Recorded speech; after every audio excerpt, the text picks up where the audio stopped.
Welcome to Outside Views. Today we're looking at yet another example of Brexit's ongoing impact on the UK.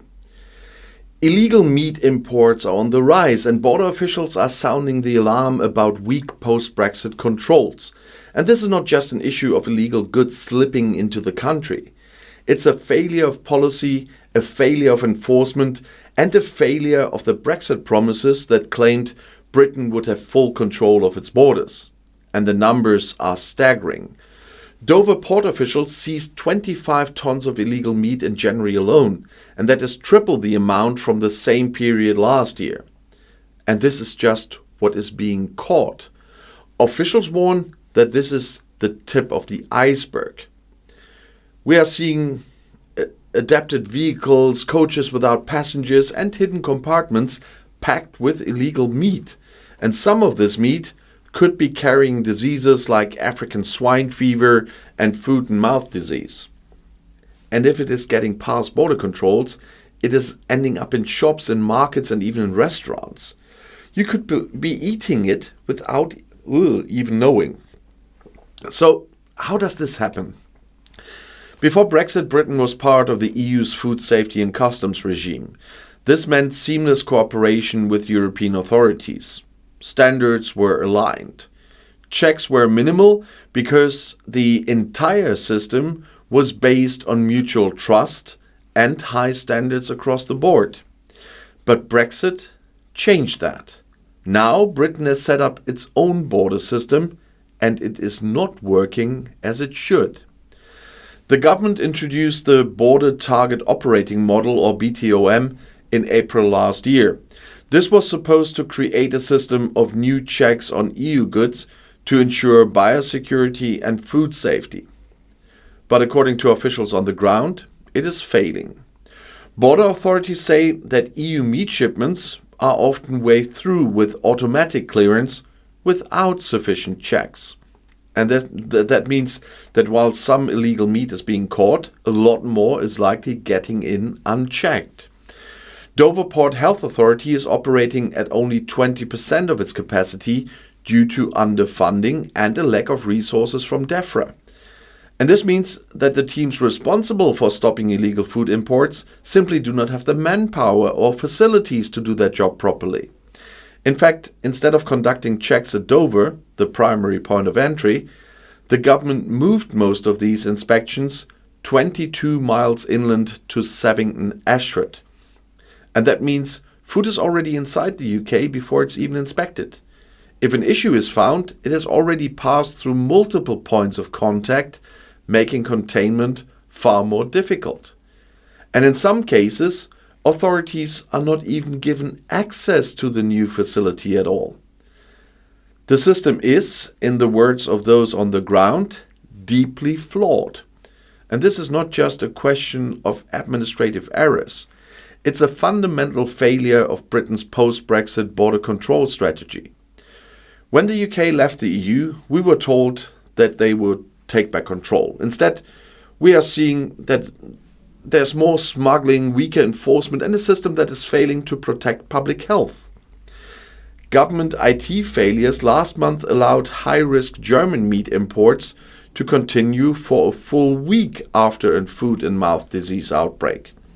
And this kind of failure is unacceptable. And yet, it is entirely predictable given the rushed and poorly executed nature of the UK's post-Brexit trade system. And it does not stop with meat.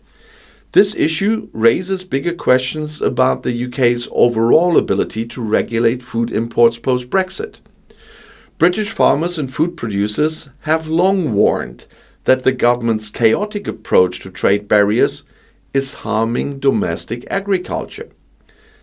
At the same time that illegal imports are coming in, British farmers are struggling with additional paperwork, export restrictions, and supply chain disruptions. This is the worst of both worlds. It is hurting legitimate businesses while failing to keep illegal goods out. This is what happens when ideology takes precedence over practical governance. A system that was once functioning efficiently within the EU has now been replaced by one that is failing in multiple ways. The government insists that the border policies are working, but the facts say otherwise. When 25 tons of illegal meat is being seized in a single month at Dover alone, it's clear that the system is not functioning as it should, otherwise they wouldn't have tried. And it gets worse.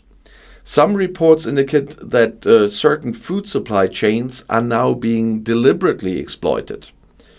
Criminal networks have identified weaknesses in the UK's post-Brexit trade enforcement, using the lack of effective border controls to smuggle products in bulk. The fact that only 20% of the UK's border checks are actually functioning means that criminal enterprises see Britain as an easy target. Weak oversight invites corruption and illegal trade practices, ultimately undermining legitimate businesses and public health at the same time. And this is not just an accident. It's a predictable outcome of policy decisions made by a government that rushed Brexit through without considering long-term consequences, and Labour is not able to repair that quickly. The situation at the border is deteriorating because there's simply no effective deterrent against illegal imports. But what happens next? MPs are now investigating the issue, and officials like Lucy Manzano from the Dover Port Health Authority are calling for urgent improvements. And that, of course, means more funding, more enforcement, more robust checks at the actual point of entry, rather than allowing illegal goods to travel 22 miles inland before being inspected. And the government cannot continue ignoring this issue. Because the longer they wait, the more illegal and potentially dangerous food is entering the UK food chain. And the longer they wait, the more this entire situation becomes an indictment of Brexit itself. Wasn't Brexit supposed to be about sovereignty? Wasn't it supposed to be about control? But in reality, Britain's borders are now weaker than before. I don't know why Swiss cheese comes into my mind. Standards are lower, enforcement is weaker, and the consequences could be serious. When officials on the ground say that they are only operating at 20% capacity, we should all be asking what is getting through the other 80% of the time. And this is not just an issue for farmers or food safety experts. This affects everyone in Britain. Anyone who buys food in Britain should be concerned about this, because this is not just a political problem. This is a public health risk, and it is a risk that was entirely avoidable if the government at the time had planned Brexit properly. Instead, we are seeing yet another example of why leaving the EU has created more problems than it solved. And just like so many other of the Brexit-related issues that I've covered on this channel, this one is not going away anytime soon. The long-term implications of this failure could be severe, and if these weaknesses persist, the UK risks outbreaks of foodborne illnesses, damage to its domestic agriculture, and a loss of public confidence in food safety. With reports suggesting that many illegal imports are making it onto high streets and into restaurants, the situation could spiral out of control quickly. And the current government must act now before this problem escalates into a full-blown crisis. But given how they have handled Brexit-related challenges so far, even after it's only half a year that they're there, confidence in their ability to do so is at best low. And the reality is that Britain's border control system is weaker than it was before Brexit. The promises of tighter security and better trade management have turned out to be hollow. Instead, Britain is dealing with new problems of its own making, and rather than fixing them, the government is kinda playing catch up, always one step behind. And the idea that Brexit would make Britain more secure is proving to be the exact opposite.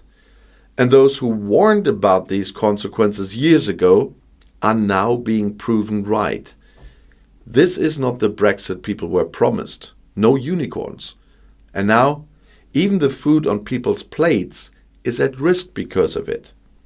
So thank you for watching Outside Views, and if you found this analysis useful, don't forget to like and subscribe. And let me know in the comments what you think about Britain's failing border controls and the rise in illegal meat imports. See you in the next video, and one of them is right here in the end screen.